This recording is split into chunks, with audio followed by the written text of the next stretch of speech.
Hello dear students, शुरुआत करते हैं एग्जाम्पल 2.3 सवाल को लेकर। तो इस सवाल में आप देखोगे कि ये सवाल जो है हमारा चैप्टर 12 से है, फिज़िक्स NCERT क्लास 10th। ठीक है, तो इसमें दो पार्ट हैं। पहला पार्ट मैं पढ़ता हूँ कि how much current will an electric bulb draw from a 220 volt source if the resistance of the bulb filament is 1200 ओम। यानी पहले पार्ट में हमें पोटेंशियल डिफरेंस दिया गया है और रेजिस्टेंस दिया गया है, हमें बताना है करंट की वैल्यू क्या होगी। ठीक है, दूसरे पार्ट में भी वही चीज़ है, बस इसके अंदर बताया गया है कि how much current will an electric heater coil draw from 220 volt source if the resistance of the heater coil is 100 ओम। ठीक है, तो दोनों ही सवाल को हम एक एक करके देखेंगे, दोनों पार्ट को। तो पार्ट ए की शुरुआत करता हूँ। क्या दिया गया है इसमें? हमें दिया गया है पोटेंशियल डिफरेंस जो कि है V equal to 220 volt and resistance की वैल्यू दी गई है R इक्वल टू 1200 ओम।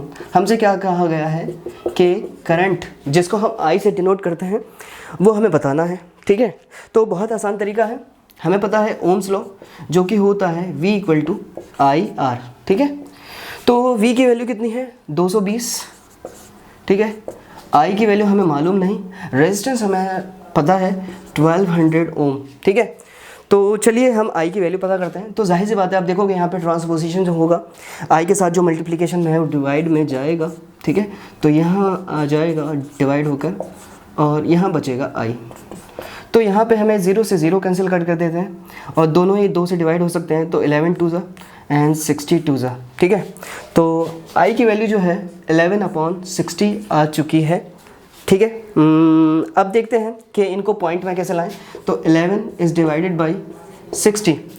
तो मैं 60 से डिवाइड नहीं करूँगा, मैं यहाँ पे एक अक्लमंदी वाला काम करेंगे हम। ठीक है, तो 60 को हम 6 × 10 लिख सकते हैं। तो यानी अगर डिनोमिनेटर में 10 होता है तो डेसिमल लगाना बहुत आसान होता है। तो मैं फ़िलहाल 60 से नहीं 6 से डिवाइड करूँगा। तो आप देखोगे 6 1 ज़ा 6 होता है। ठीक है, तो यहाँ बचेगा 5 और क्योंकि ये छोटा हो गया तो यहाँ पे डेसिमल लेना पड़ेगा 0 एंड 6 8 ज़ा 48 आपको मालूम है। ठीक है, और ये हो जाएगा 22 और डेसिमल की वजह से अगेन यहाँ पर 0 आएगा तो ये 20 एंड 6 3 ज़ा 18 होता है। ठीक है, 6 3 ज़ा 18 और यहाँ पे अगेन 20 हो जाएगा ये और 20 आता रहेगा। इसका मतलब क्या 3 3 आता रहेगा। तो हम आगे नहीं बढ़ेंगे, हम यहाँ पे लिख देंगे 11/6 इंटू 1/10 तो रहेगा ही क्योंकि 10 डिवाइड में है।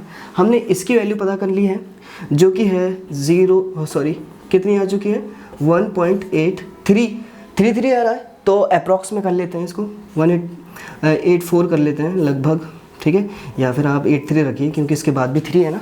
तो 1.83 डिवाइड बाई 10 और हमें पता है जब डिवाइड में 0 होता है तो क्या होता है, एक और डेसिमल बढ़ जाता है। तो डेसिमल ऐसे बढ़ेगा। ठीक है, तो ये हो जाएगा 0.183 और इसको अप्रॉक्स करना चाहो ना तो ये हो जाएगा 0.18। क्या हो जाएगा 0.18। ठीक है, यानी फर्स्ट पार्ट का जो जवाब आया है वो कितना आया है, इसमें करंट की वैल्यू आई है 0.18 और करंट की यूनिट क्या होती है? एम्पियर। तो हमने पहला पार्ट सॉल्व कर लिया। ठीक है, तो चलिए इसका दूसरा पार्ट भी देख लेते हैं। ठीक है, पार्ट बी के अंदर V की वैल्यू तो सेम है। ठीक है, देखिए यहाँ पे बताया गया कि ये 220 वोल्ट सोर्स के साथ है, यानी हमारा V सेम है, मगर इसमें रेजिस्टेंस जो है ना कॉइल का वो 100 कर दिया गया है।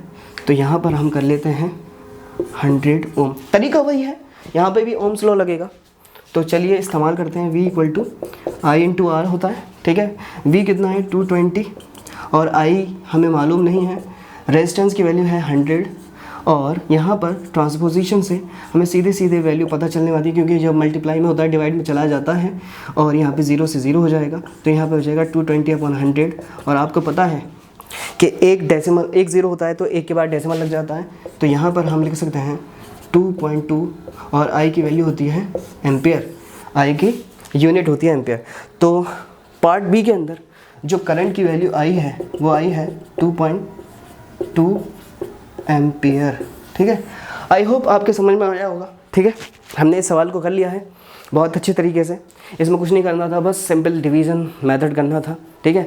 तो मिलते हैं अगले सवाल को लेकर अगली वीडियो में, तो बने रहिए मेरे साथ। Thanks for watching my video.